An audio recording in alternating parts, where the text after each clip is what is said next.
I will be your lecturer for commercial law, right? So I'm Shrahani Vikramasinghe. I'm attorney at law by profession, and I'm attached to the Faculty of Management Studies and Commerce, University of Sri Java, Dhanapura, as a lecturer. And I have done my bachelor's from the Faculty of Law, University of Colombo. And I did my master's at Postgraduate Institute of Management.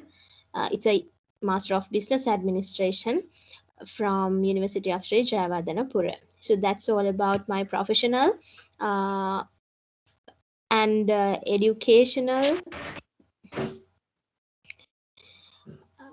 background. So it's like I'm like doing lectures with tutor.lk from I think 2-3 months ago, right? So I have well informed that you all are in the fast track, so fast tracked uh, way of covering the syllabus, because we are not going to dig into detail about the subject matter. So my responsibility is to prepare you all for the examination well within shorter period of time, right? So what I'm doing is I'm just today I'm giving you a brief introduction about the overall syllabus, and what we are going to do is we are going to discuss past papers, right? So I will train you how to write answers for past papers and how you can achieve a good mark, right? So again, Rana Singha, just I forgot your name. What's your first name? Sevmini. Say a minute, right? So permit me a few days, because I can mm, get used to your name. It takes some time. In between, you have to remind your name to me, right? So then Dilan also there. Dilan Mahesh. Hi, Dilan. Hi, madam. Okay. So just I have given a brief introduction about myself for Save Mini. I think you joined with us few minutes late. That's already. Oh, that's okay. You can listen to the recording if you want to know about myself. And just I want to know about your background, your name and where are you from, and what you're currently doing, your background. So then when I'm explaining the lessons, so I can get examples, pretty good examples with different fields that you all are from, right? Yeah, yeah, I'm Uh, Dilan. Yeah, I'm Dilan Mahesh. I'm from Chilau, and I am working for okay. National Savings Bank and currently working as executive. National Savings Bank. Yeah, Mm-mm-mm. Okay. You're working Chilab. no, no, I am at the moment I'm working in head office in international division. Oh, right. Okay. Then that means your resident resides in Colombo. No, I am traveling daily from Chilau to Peta. My goodness. Right. Then that's all about Dilan and Seumini. I'm Sevmini Ranasinghe. I'm from Maharagama. Uh, Mm-hmm. I'm a graduate from KDU as a Management and Technical Science. Mm-hmm. Right. Thank you, Seumini, for your introduction. And I just want to know the purpose, right? So it's like obvious why you're doing CMA. Because specifically, I want to know why you pursue to do CMA.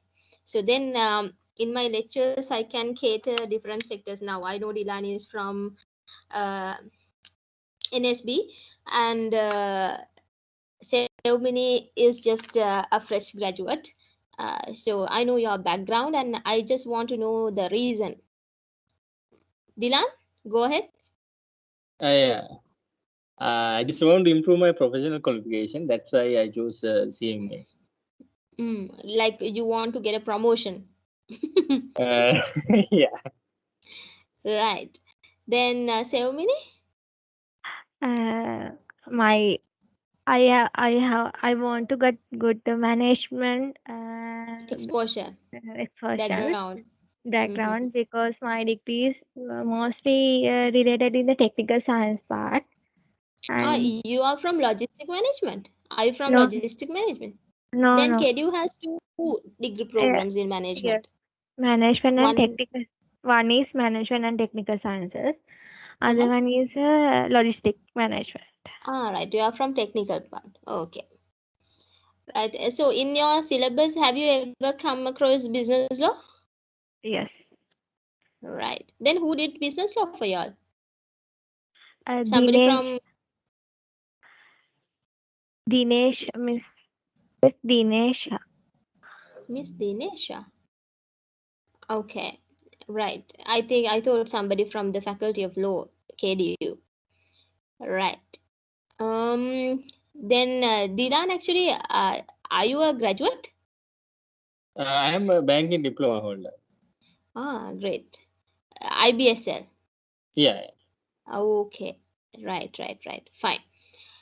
So that's those information more than enough to identify your sectors, from which sectors you all are from, and what your career goals, and then I can have idea to which areas I should particularly cater. And when it comes to the examination, guys, this program, remember, I'm not going to go in detail, right? So I'm repeating, I'm not going to dig into detail facts of the syllabus, but I will give you most importance. I will give you the most important knowledge and subject matters which essential for you to get through the exam, right? Get through the exam. So these sessions are I will give you a presentation, but entirely our lecture series in this program will be based on past papers. It's more like a revision, but in revision what we use is, first you know the theory, and then I will help you to apply the theory in practical situations. But now you don't know anything about law, but we are discussing past papers. So doing past papers is another method that you can grab knowledge really well, right? So while I'm doing the syllabus, I will just not syllabus, past papers, I will give you the knowledge part, substantial knowledge, right? Sometimes Seomini, Dilan is almost familiar, but Seomini, I don't know, since you are a fresh graduate, sometimes I might use difficult words when I'm explaining. So in case if you don't understand, please let me know, right? So there are some technical terms, right? So when I'm explaining law, these words are very much familiar for me, but for you guys, you may feel these words are difficult. So in those times, I like, I can presume sometimes, but if I like, from my point of view, obviously those words are coming from me, because those are very familiar for me. But if you feel difficulty in understanding, please let me know, then I will explain you the things in detail, right? So don't worry, any language that you are comfortable with, you can ask any question, right? So this is a fast track of learnings, getting prepared for CMA exams, right? So then let's discuss about the subject, right? So in this program, the operational level, the law subject is known as commercial law, right? Commercial law. When you go up to the operational level, then the strategic level, you may find the subject corporate law. So corporate law is one of my pet areas, right? So I really like to teach corporate law. But when it comes to commercial law, it is like a collection of commerce related law, commerce related laws. Like we can't, like when we look at corporate law, there is only one law, that is very simply law governing companies. But when it comes to commercial law, there are different uh, laws. Different laws in the sense we have law of contracts, and we have law of agency, we have sale of goods, we have some other different it's a collection of different commercial laws. So yeah, you have to unlike corporate law, I personally feel commercial law is bit difficult because you have to shift your mindset time to time. So once we have done contract law, then you have to shift your mind to law of agency. Then you have to shift your mind to labor law. Likewise, it's like combination of different aspects of laws. අර එක එක නීති එකට එකතු කරලා තියෙන අර නිකන් මූට්ටු කරලා තියෙන්නේ. ගෙනල්ලා එක භාජනයකට දාලා නමක් දීලා තියෙන කමර්ෂල් law කියලා. එතකොට අර ඔයාලට එක පාඩමින් පාඩමට ඔළුව shift කරගන්න ඕනේ. දැන් corporate law එහෙම නෙමෙයි. අර series එකම යන්නේ එකම දෙයක් ගැන. Right? Now, when we talk about commercial law, earlier it was understood as law of merchant, law of merchants. Merchants mean sellers, those who involved in trade and commerce, right? So once currency is introduced to the world, then people used to exchange goods and services, and almost these goods and services, those were valued, right? So the value of these goods and services primarily settled by currency.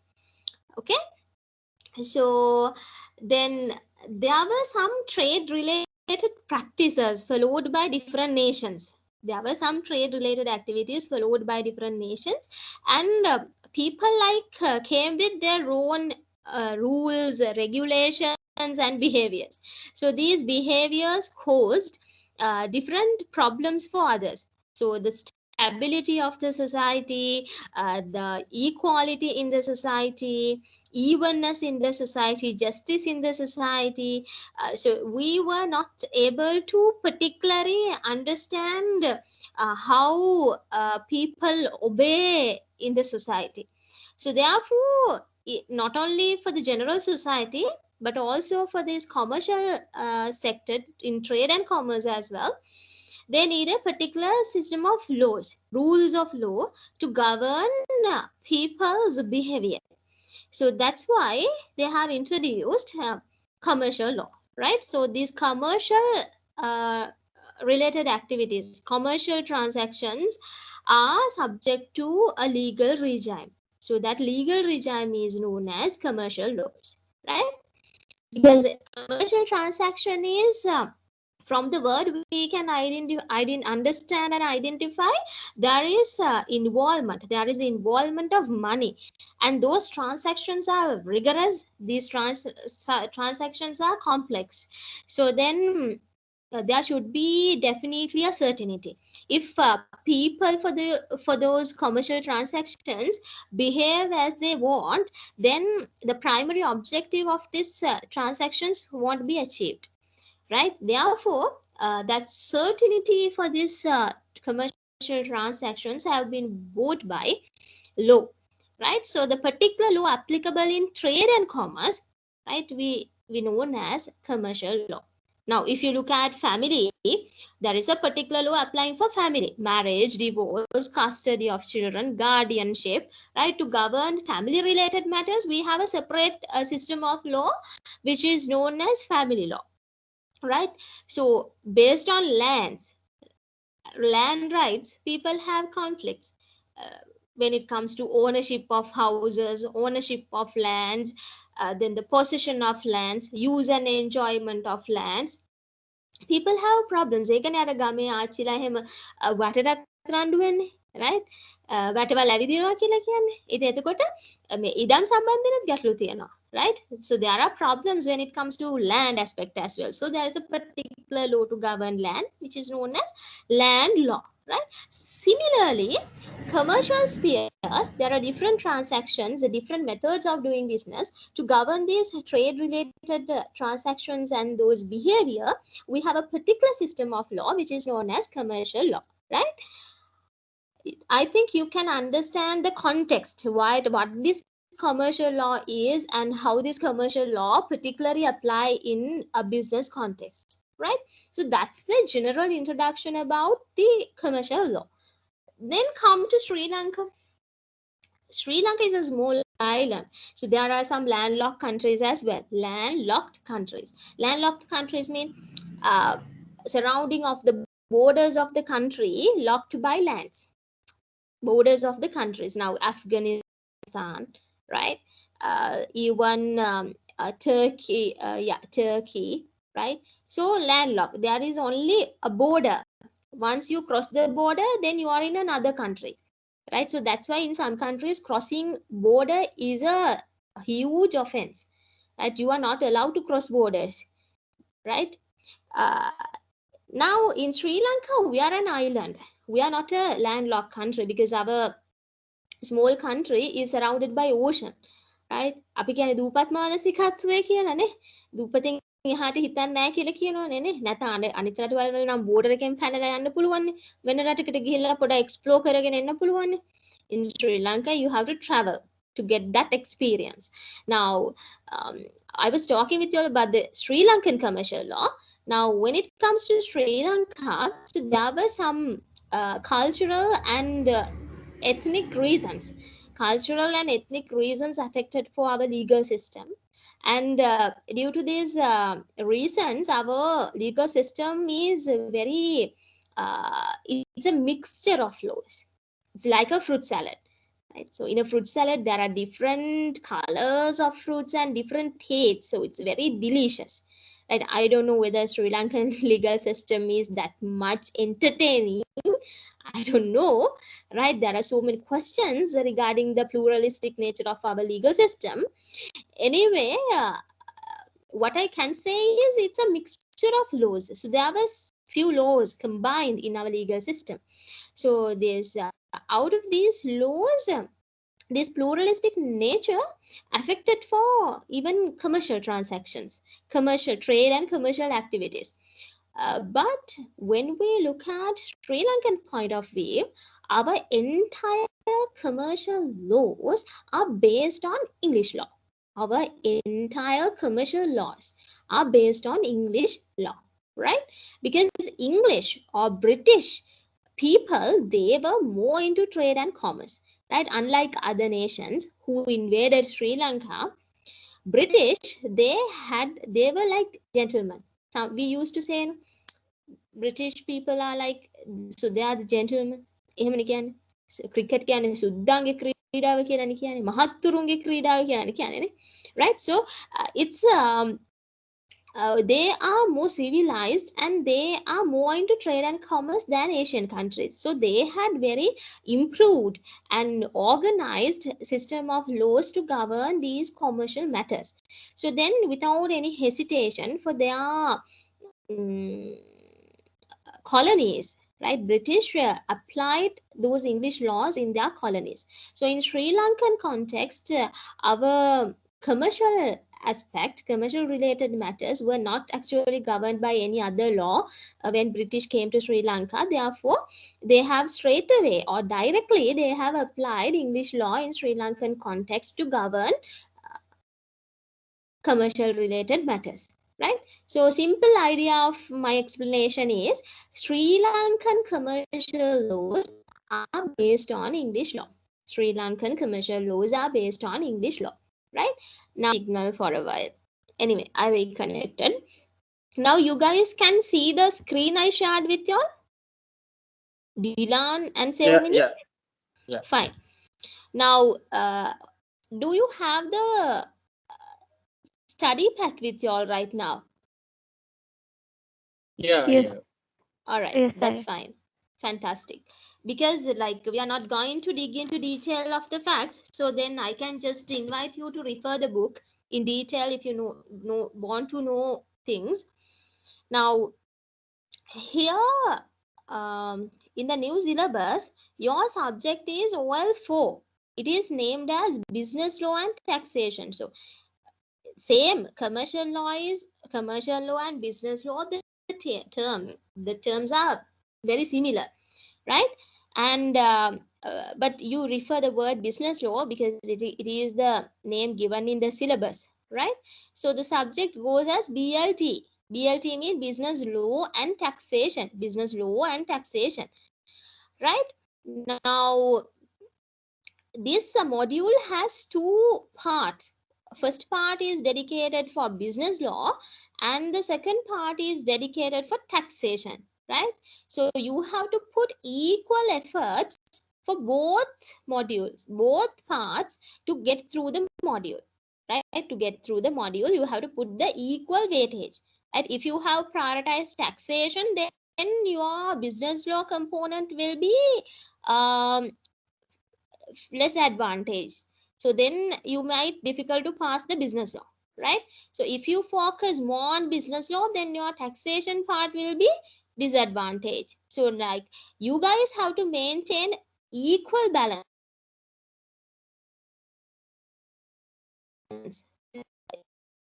If there is one subject called business law, I know it is pretty good easy for you.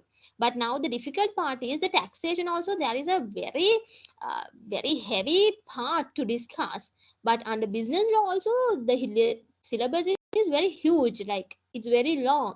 We have a lot to discuss, right? So if you look, if from my point of view, like I am struggling, like I am teaching you, like I'm teaching a particular single subject. This is a component, this is a part of a one subject නේ. ද මේ තනි විෂයක එක කොටසක් නේ. දැන් නමුත් මට මේකේ බර දැනෙන්නේ ඕගලන්ට මම මේක ටීච් කරන්නේ තනි විෂයක් විදිහට හිතලා. දැන් සිලබස් එක හදලා තියෙන්නේ එහෙම.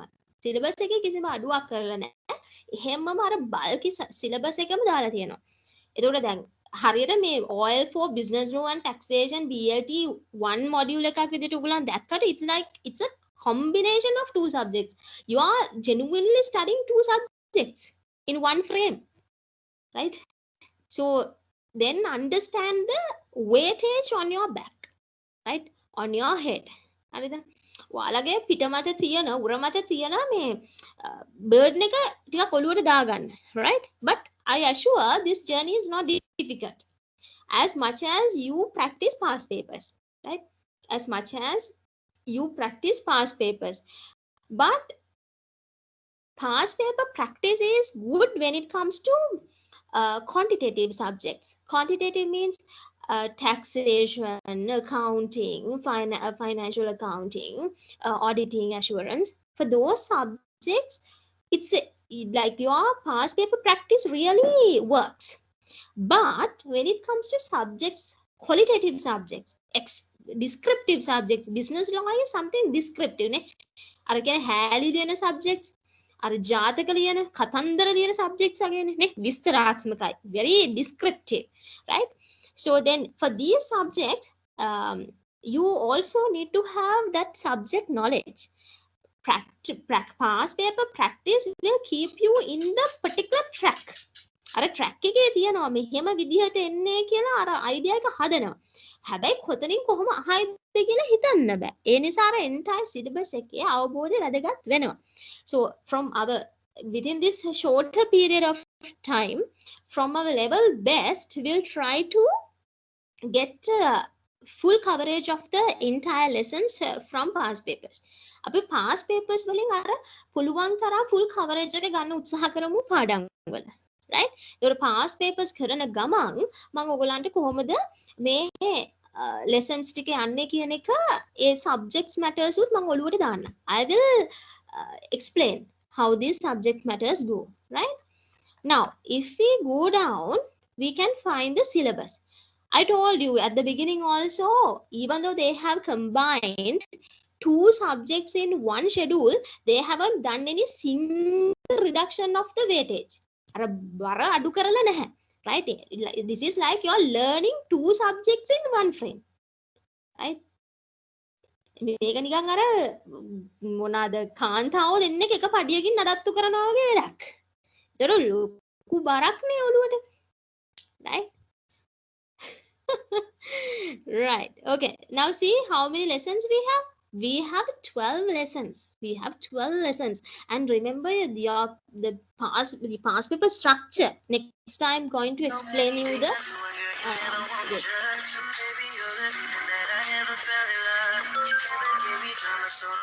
Right, I'm sorry. So even though we have like COVID, we have like usually we get used to work like 9 to 4, but now our work has transformed to 24 hours. So that's how work from home goes like. Hope you guys also have similar experiences, right? So your boss might call you in midnight, sometimes early morning, sometimes late night. So they like we are suspicious they don't have any sleep. Anyway, I was sharing with you the syllabus. Can you make sure whether you can see the shared screen? Uh, can you see the shared screen? Can you hear me? Yeah, we can see.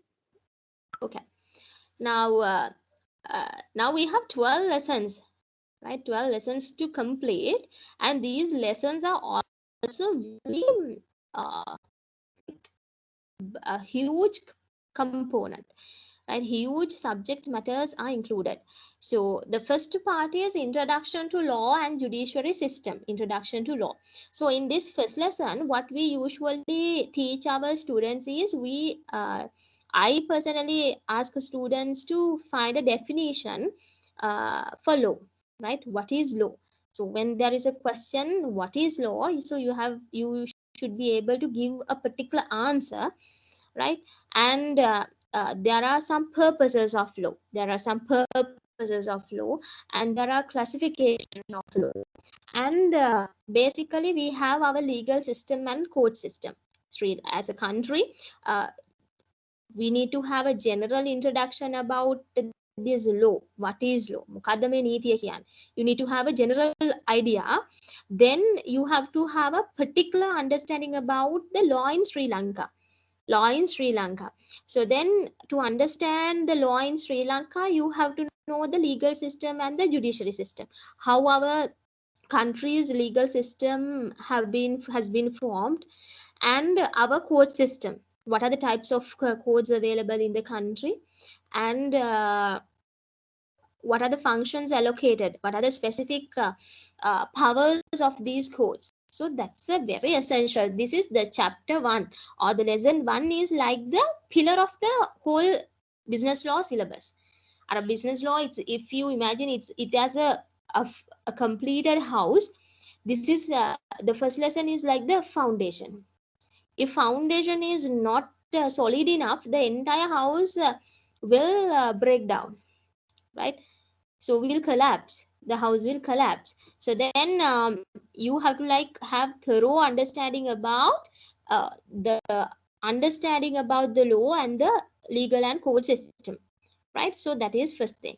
Then we are going to discuss about the contracts, law contracts, right? So it's a very huge lesson, right? Descriptive lessons. There are a lot of things to discuss under law of contracts. So that's why in the syllabus they have divided into part 1 and part 2. Why the contract law is included?